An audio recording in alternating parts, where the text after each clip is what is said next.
Acabou o quarto período e agora sim é metade do curso. O que mudou, quais são as perspectivas e uma pequena retrospectiva do que foi esse período.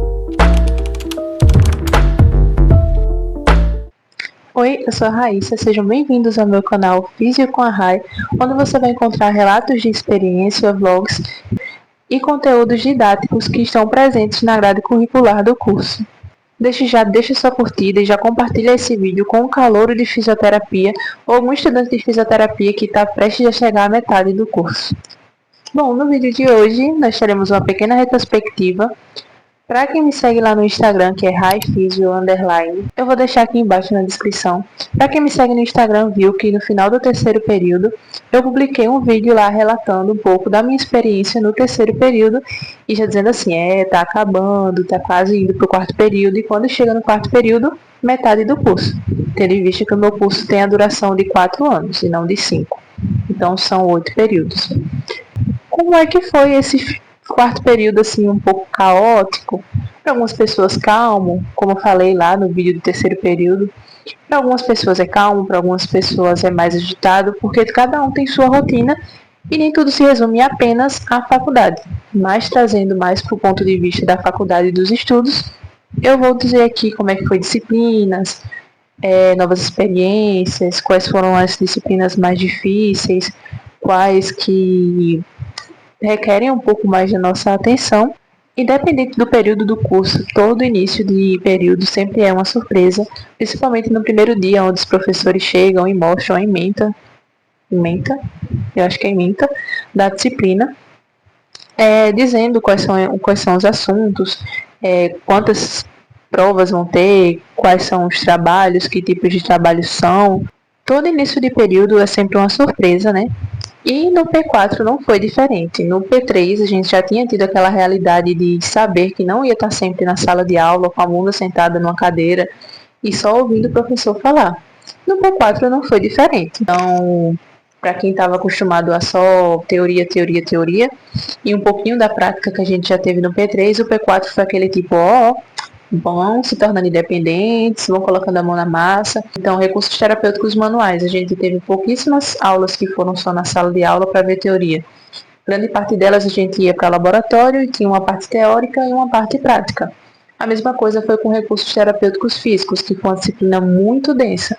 Então, a gente teve, vamos dizer assim, 3 áreas da fisioterapia em uma disciplina só. Por exemplo, a gente teve a eletroterapia e teve a fisioterapia aquática, que são 2 recursos terapêuticos físicos que a gente utiliza. Então, nós tivemos algumas aulas só teoria e tivemos algumas aulas que foi teoria com a prática. E tiveram algumas aulas que foram só práticas, né? A professora ali falava algumas coisas, dava algumas instruções, mas a teoria a gente já tinha tido na sala e ali no momento a gente ia ter a prática. Por exemplo, a parte de fisioterapia aquática. A gente foi até a piscina, inclusive foi uma disciplina que foi uma área da fisioterapia que me fisgou, digamos assim. Eu me apaixonei pela área. E aí nós tivemos diversas aulas na piscina.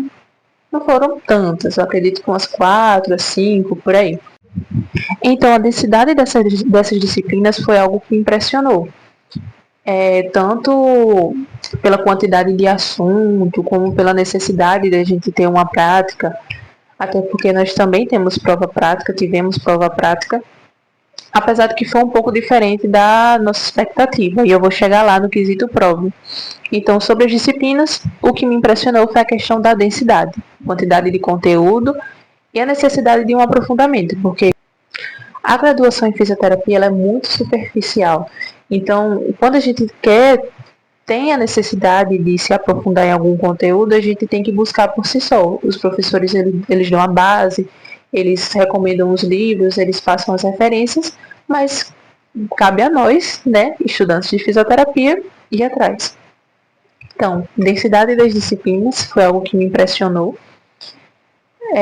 Provas, elas tiveram um nível de dificuldade, mas eu acredito que o nível de dificuldade não é conforme a disciplina, porque os professores, digamos assim, eles têm um padrão.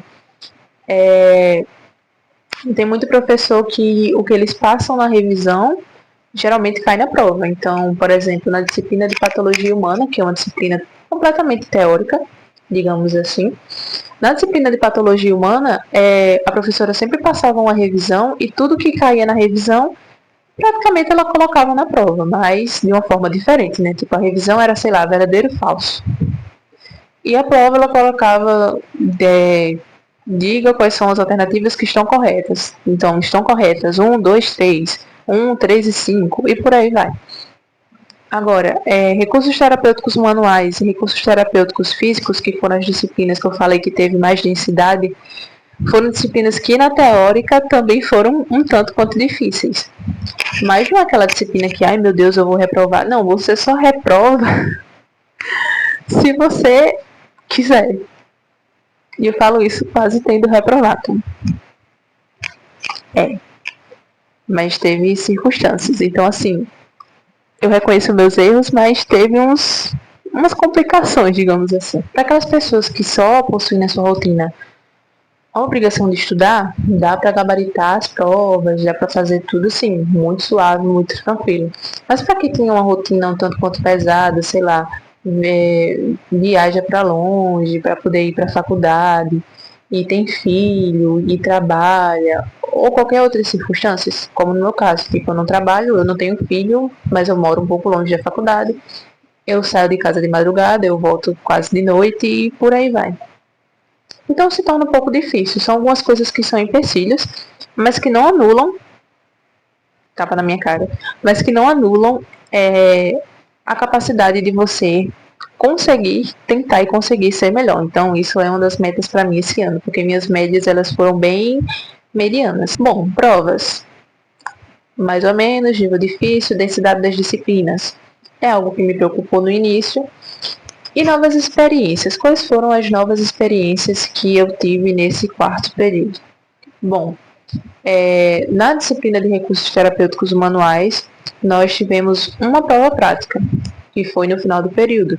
E essa prova prática foi uma oficina de massagem.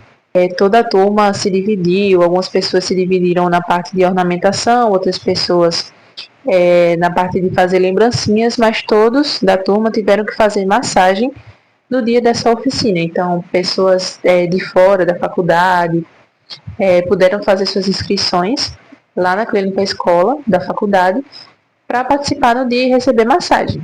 Muito bom, inclusive, tá? Fica a dica, porque todo período tem isso. Então, fique esperto se você é daqui de uma pessoa, fica atento aí se você quiser receber 15 minutinhos de massagem. É só 15, gente, mas vale a pena, tá bom? E aí essa oficina de massagem foi bom, porque ela já proporciona a você uma experiência de contato ali com o paciente. Então, quanto vale essa nota? Bom, vale ponto. Você tem toda uma trabalheira para ganhar pontos. Inclusive, uma das coisas que eu não gosto também é essa questão de divisão de nota, porque, tipo, às vezes você faz um trabalho muito difícil de apresentar em sala de aula para ela valer 1 ponto, 5 décimos, sabe? E a prova geralmente ela vale ali 3 pontos, 2,5 pontos, por aí. Não vale uma nota completa, tipo de 0 a 10. O 0 a 10 ele é fragmentado em vários trabalhos e provas e projetos. As disciplinas práticas foram difíceis não só pela densidade, né, como eu já falei no início do vídeo, mas também porque elas incorporaram um novo desafio, digamos assim. Então, a fisioterapia, ela não tem um método pronto. Tipo, a pessoa está com a dor no joelho, então ela só precisa fazer isso e a dor do joelho vai passar. Não é assim que acontece. E a gente viu isso com as disciplinas. Então a gente viu FES, que é estimulação elétrica funcional, TENS, que é estimulação elétrica transcutânea, laser e LED, ultrassom, e na fisioterapia aquática a gente viu vários tipos de técnicas, Bad-Ragaz, Halloween, Watsu, hidrocinesiologia. Então, tipo assim, isso numa disciplina só. Então imagine você ter, sei lá, 4 meses, são 4 a 5 meses, para você passar por todas essas disciplinas, por todos esses conteúdos, conseguir absorver eles para produzir trabalhos, apresentações e fazer provas, e ainda ficar com isso na cabeça até os próximos períodos. Então, assim, a curto prazo eu já acho difícil, então, e para longo prazo eu acho pior ainda. Falando das dificuldades pessoais, eu sou uma pessoa muito lenta para conseguir absorver conteúdo. Então, tipo assim, só com a aula eu consigo lembrar de algumas coisas, mas eu tenho a necessidade de depois parar, sentar num canto e ter que ler slide, ter que complementar a anotação de aula que eu não peguei direito, sem contar que às vezes eu ficava com sono na aula e dormia. Às vezes eu tinha que ficar fazendo alguma coisa ali para não pegar no sono. O principal desafio para mim era justamente isso, essa lentidão para eu conseguir captar os conteúdos e a velocidade com que os conteúdos eles mudavam. Então, por exemplo, a gente tinha uma aula teórica sobre ultrassom. Na próxima semana já era uma aula prática sobre ultrassom. Então, se você não soubesse da teoria do ultrassom, quando chegasse na prática você não ia saber direito, né? Tipo, tá, você pode até aprender a programar ali o ultrassom, mas por que ele serve? Por que eu estou usando ele aqui? Por que eu estou usando ele por tantos minutos? Por que eu estou usando esse parâmetro? Então, assim, eu tinha essa dificuldade. Para a parte de fisioterapia aquática, tinha hora que eu estava lá na piscina, fazendo os exercícios e tal, mas se alguém chegasse e me perguntasse, tá, mas por que você está fazendo isso? Isso serve para quê? Aí eu parava e dizia, então, né, não sei, não só sei o que eu estou fazendo aqui, eu estou sabendo elaborar, mas tá difícil, não sei a parte teórica, calma, paciência. E aí teve algumas coisas que ajudaram nessa parte de absorver a teoria na disciplina de fisioterapia aquática, que foi o mochilão. O mochilão do Unip, ele é um evento que ocorre todos os anos na universidade e ele tem como objetivo falar sobre os diferentes cursos, né, mostrar ali áreas diversas de todos os cursos e alunos do ensino médio da cidade de João Pessoa vão até a faculdade para verem, né, sobre os cursos, sobre as diferentes áreas. E aí eu fiquei com a parte de fisioterapia aquática junto com outras pessoas lá de diferentes turmas. E isso foi uma experiência boa, porque eu consegui ver, assim, olhos brilhando, digamos assim, pessoas que talvez estão ali no ensino médio, no terceirão, não sabem ainda que carreira seguir, não sabem que faculdade fazer, e elas foram e ficaram encantadas com fisioterapia aquática, com a piscina, com tudo decorado. E nisso, nessa apresentação, eu fiquei responsável por falar sobre fisioterapia aquática. Então teve coisa que eu falei lá da teoria que até agora eu lembro, que a piscina é aquecida a tantos graus, porque esse aquecimento ele auxilia na circulação sanguínea e promove relaxamento e ppp, papapá. Então, essa apresentação me ajudou a saber um pouco da teoria e de tanto repetir eu fiquei com isso na cabeça. Então, o mochilão foi algo assim, experiência incrível, não só por eu ter absorvido esse conteúdo, mas também por ter vivenciado isso, de ver alunos de terceirão indo e ficando impressionados e quem sabe até descobrindo uma afinidade com o curso, né? Indo para as experiências, né, já que eu falei do mochilão, também teve o itinerário extensionista, que também foi uma oficina de massagem, só que dedicada a trabalhadores da universidade. Então, essa experiência foi até um pouco amedrontadora, porque a gente fez a oficina de massagem sem ter tido aulas de massagem. Loucuras universitárias, gente, aqui eu mostro a realidade. Então, o que é o itinerário extensionista? O itinerário extensionista ele é uma disciplina que tem como objetivo proporcionar aos alunos diversas vivências que já, né, dê assim, um vislumbre do que é trabalhar com pessoas, do que é atender, do que é ter aquele contato com o paciente. Então, nós tivemos projeto de itinerário extensionista no terceiro período, como eu falei no vídeo lá do Instagram, depois você confere aqui na descrição. E no quarto período também. No quarto período, eu fiquei em um grupo diferente do terceiro período, e decidiram fazer uma ação na própria faculdade com trabalhadores, promover ali um momento ali de massagem, falar um pouco do que era massagem e eles terem noção de que, tipo, massagem é algo relaxante e não é um bicho de 7 cabeças. Eu posso fazer em casa, né? Então a gente proporcionou ali um momento de informação seguido de um momento de massagem. Foi ali uns 10 minutos, acredito, fazendo massagem. E como a gente tem todo o período para fazer esse itinerário, já estava se aproximando do final e a gente ainda não tinha elaborado ele. E a gente sabe que se deixar para o final é peso, né? Porque no final sempre aparece mais trabalho, mais provas, muitos conteúdos e por aí vai.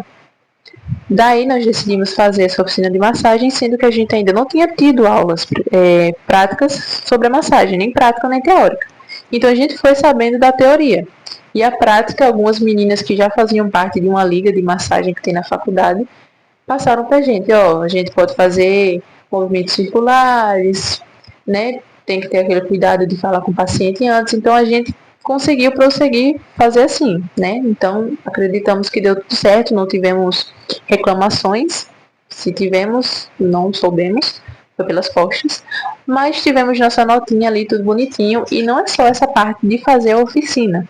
Então, a gente teve que fazer uma ornamentação na sala, uma musiquinha de ambiente, um slide para apresentar a parte teórica, um lanchinho, reservar laboratório, e depois de toda essa execução, né, do projeto, a gente tem que fazer um relatório numa plataforma, seguindo as orientações do professor orientador, no caso foi uma professora orientadora, e depois de tudo isso, entregue dentro do prazo, né, porque depois do prazo você reprova, se você não entregar. Então, depois do prazo, depois de tudo feito, você tem a avaliação e recebe sua nota. Até hoje eu não sei minha nota, eu só sei que eu fui aprovada. E já está de bom tamanho, graças a Deus. Em termos gerais, o principal choque do período foi saber que agora a gente tem que ter um raciocínio clínico. Então, não é só assim, tá com a dor do joelho. Beleza. Eu identifiquei que tá com a dor do joelho, pronto. Acabou. Até o terceiro período era assim. A gente aprendeu a entrevistar, fazer a anamnese no paciente. E ficou por aí, né? Aprendemos um pouco da cinesioterapia, da terapia do movimento.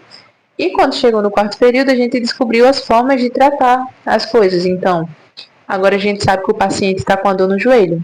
Mas a gente já avaliou, beleza. O que é que ocasionou aquela dor no joelho? Aí agora entra os recursos que nós aprendemos no quarto período. Então, no fim do período, a gente teve um bendito de um trabalho.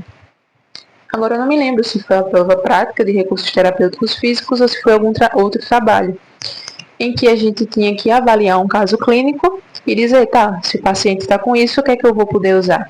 Temos recursos terapêuticos manuais, mas quantos recursos terapêuticos manuais a gente aprendeu nesse período? Aí vamos colocar no papel. Massagem, mobilização neural, mobilização articular. E o que é que a gente aprendeu em recursos terapêuticos físicos? Tome uma lista.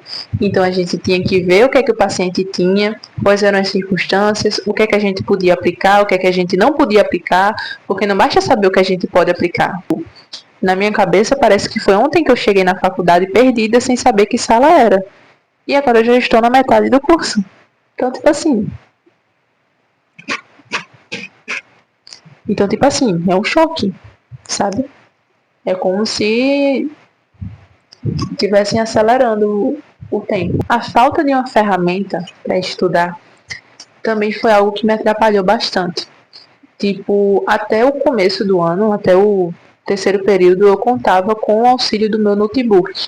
E aí ele tem um probleminha que fica desligando do nada, até um momento que se tornou insuportável tentar usar ele, porque eu ligava, ele desligava, ligava, ele desligava, então eu acabava perdendo a paciência e me atrapalhava no momento dos estudos. Então eu contei só com o quê? Meu querido celular, que é o que está me gravando no momento. Aí às vezes eu chegava na faculdade, esperava a biblioteca abrir e já ia me aproveitar dos computadores da faculdade. Saía da aula e ia para os computadores da faculdade. Então assim, meu maior auxílio de ferramenta, assim, foi o meu celular, e está sendo o meu celular ainda, e os computadores da faculdade. Então, agora, como eu estou de férias, né, mas eu não deixo de estudar, o que está me auxiliando é novamente o celular. Por isso que vocês não vão ver, com muita frequência, vídeos de estudo comigo, porque não tem como eu gravar enquanto eu estudo pelo celular. E por isso, aproveitar, né, para finalizar o vídeo, já fazendo um comercial. Estou com a rifa no valor de R$20, tendo como prêmio R$200, e esse valor será arrecadado para eu conseguir comprar um tablet para mim. E eu não vendi nem 50 números dessa rifa, eu fiz essa rifa em outubro, né? Eu estou na esperança ainda de vender tudo, então por favor, comprem, divulguem. E é isso, eu só quero comprar o tablet antes de começar as aulas, porque pelo amor de Deus, eu não quero passar pelo mesmo sufoco novamente. Então é isso, né, gente? Essa foi a retrospectiva do quarto período, um período não tão difícil, mas também não tão fácil. Eu espero que Deus, nesse quinto período, me conceda uma colher de chá e que de preferência seja um chá de camomila, para as coisas, né, fluírem mais, de forma mais calma, de forma mais branda. Obrigada por assistir até aqui, por ter escutado essa longa tagarelice. Obrigada também por dar uma força seguindo lá no Instagram. Se você não seguir, você vai seguir agora, porque já estou agradecendo. Se inscreve no canal, não esquece de curtir, manda para um colega, nem que seja para rir, assim, dar umas risadinhas da minha cara, do vídeo de qualidade duvidosa. É isso, eu espero vocês no próximo vídeo, que eu não sei quando vai sair, mas vai sair em breve. Então, beijos, que Deus nos abençoe e eu desejo um feliz 2025, inclusive aproveitando que a gente ainda está em janeiro. Eu acredito que até o final de janeiro a gente pode desejar um feliz ano novo. Então, um feliz ano novo para você, um ano repleto de bênçãos, muito calmo, muito tranquilo, cheio de conquistas, cheio de vitórias. E a gente já sabe que não vai ser tranquilo, mas, né, Tata cai.